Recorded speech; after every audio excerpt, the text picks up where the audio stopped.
India world cup final மேட்சை ஜெயிச்ச அடுத்த தருணமே ஹார்திக் பாண்டியா தன்னை அறியாம தன்னை கண்ட்ரோல் பண்ண முடியாம அழுதுருப்பாரு. ஹார்திக் பாண்டியாவோட லாஸ்ட் 6 months அப்படின்றது அவர் வாழ்க்கையில ஒரு போராட்டம் நிறைந்த ஒரு களமா தான் இருந்திருக்கு. சோ இதெல்லாம் எங்க ஆரம்பிச்சதுன்னு பாத்தீங்கன்னா, எம்ஐ டீமோட கேப்டனா எம்ஐ பிரான்சைஸ் ஹார்திக் பாண்டியாவை அசைன் பண்றாங்க. அடுத்த செகண்டே சோசியல் மீடியால எம்ஐ ஃபேன்ஸ் மத்தியில ஒரு பெரிய எதிர்ப்பை ஹார்திக் பாண்டியா சம்பாதிக்கிறாரு. இதை தொடர்ந்து ஹார்திக் பாண்டியா எம்ஐ டீமுக்குள்ளேயே இன்ஃபேக்ட் ஒரு சில பிளேயர்ஸ்க்கு ஹார்திக் பாண்டியாவை கேப்டனா போட்டதும் பிடிக்கல. இந்தியா வேர்ல்ட் கப் வின் பண்ணி இருக்கக்கூடிய இந்த ஒரு தருணத்துல அந்த பிளேயர்ஸோட பேரை இங்க பதிவு பண்ண வேணாம்னு நினைக்கிறேன்.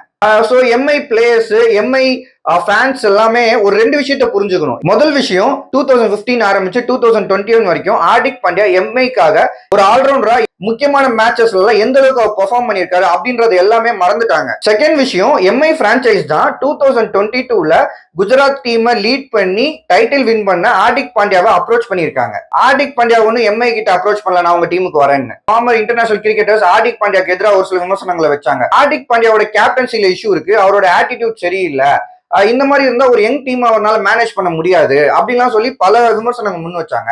வேர்ல்ட் கப் ஜெயிச்சதுக்கு அப்புறம் தான் ஒரு விஷயம் அவர் சொன்னாரு. சோ இந்த எல்லா விமர்சனங்களையும் நான் கவனிச்சுட்டு தான் இருந்தேன். ஆனா எதுக்குமே நான் ரிப்ளை கொடுக்க விரும்பல. ஏன்னா என்னோட டேலண்ட், என்னோட ஹார்ட் ஒர்க் மேல எனக்கு நம்பிக்கை இருக்கு. இது எதுக்குமே நான் பதிலடி கொடுக்க அந்த ஒரு தருணத்துல விரும்பல. என்னோட கேம் தான் இதுக்கான பதிலடியா இருக்கணும் அப்படின்னு இப்போ அவர் ஓபன் அப் பண்ணியிருக்காரு.